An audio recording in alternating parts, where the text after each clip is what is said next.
Hello বন্ধুরা, আমি রান্নাঘরে চলে এসেছি। বাবা বাজার থেকে কী মাছ এনেছে দেখো। আমি তো জানি না যে কী মাছ এনেছে। এখন প্যাকেট থেকে পাত্রে ঢেলে দেখছি পাবদা মাছ। দেখো কত বড় বড় সাইজের পাবদা মাছ। আমি মাছ কাটবো বলে একেবারে সব কিছু নিয়ে বসে পড়েছি। এখানে বটি আর পেপার নিয়ে বসবো। চলো চটপট আমি মাছটা কেটে নিই। দেখো আমার মাছ কাটা হয়ে গেছে। মাছ ভালো করে কেটে ধুয়ে দুটো পাত্রে আমি আলাদা করে নিয়েছি। মাছ কাটা কেমন হয়েছে আমাকে কিন্তু অবশ্যই জানাবে। আর দেখো আর একটা পাত্রে আমি 5 পিস মাছ তুলে নিয়েছি সর্ষে বাটা দিয়ে। সেটা পাবদা মাছের ঝাল হবে, সেটা নুন মাখিয়ে রেখেছি।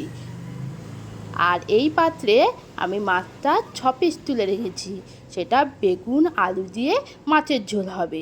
আমাদের শ্বশুরবাড়িতে সবাই একবেলা মাছ খায়, কেউ দুবেলা মাছ খেতে চায় না। চলো, আর মাছটা মা আজকে কীভাবে রান্না করবে সেটা তোমাদেরকে আমি দেখাবো। দেখো মাছটা আমি কিছুক্ষণের জন্য ফ্রিজে রেখেছিলাম।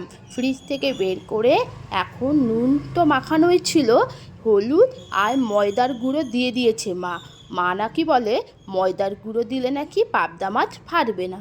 আচ্ছা তোমরাই বলো দেখি, সত্যি কি তাই? আমার কিন্তু জানা নেই। এদিকে দেখো মা কড়াইতে তেল দিয়ে দিয়েছে, তেলও গরমও হয়ে গেছে, মাছ দিয়ে দিয়েছে। মাছটা এক পিঠ ভাজা হয়ে গেছে, আর এক পিঠও দিয়ে দিয়েছে। দেখছি দু তিনটে মাছ দেখছি একটু ভেঙে গেছে। কেন ভেঙে গেল বুঝতে পারলাম না। আর এদিকে দেখো অনেক দেরি হয়ে গেছে বলে মা কী করছে, কত সহজে তাড়াতাড়ি রান্না করে ফেলছে।